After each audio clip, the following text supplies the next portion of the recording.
நன்மையான விஷயத்துக்கு ஒவ்வொருத்தரும் உதவி செய்யுங்கள், தீமையான விஷயத்துல உதவி செய்யாதீர்கள் என்று சொல்றாங்க.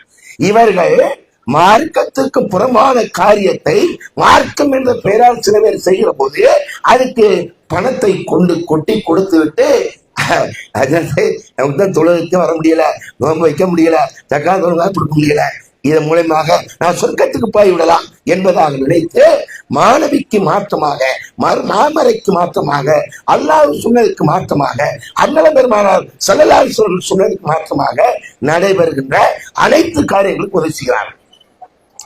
அதுல முதல்ல ஷிர்க்குக்கு உதவி செய்கிறார்கள். எந்த தூதர்கள் இந்த பூமிக்கு வந்து அல்லாஹ் மட்டுமே வணங்க வேண்டும் என்று சொல்லி ஏகத்துவத்தை எடுத்து சொன்னார்களோ அந்த தௌஹீத் அதுக்கு என்ன செய்கிறார்கள்?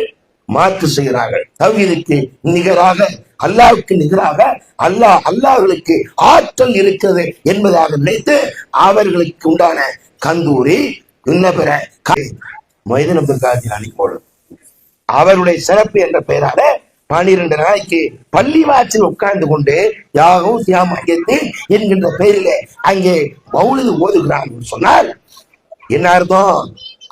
அல்லாஹ்வை அந்த பள்ளியில் அழைக்காதீர்கள் என்று அல்லாஹ் சொல்கிறான். அதை அல்லாஹ் சொல்வதையும் பொருட்படுத்தாது, அதை சிந்திக்காது, அதை புரிந்து கொள்ளாத, புரிந்து கொண்டு பொதுவாக்குத்தனமாக வேண்டும் என்று செய்கிறார்.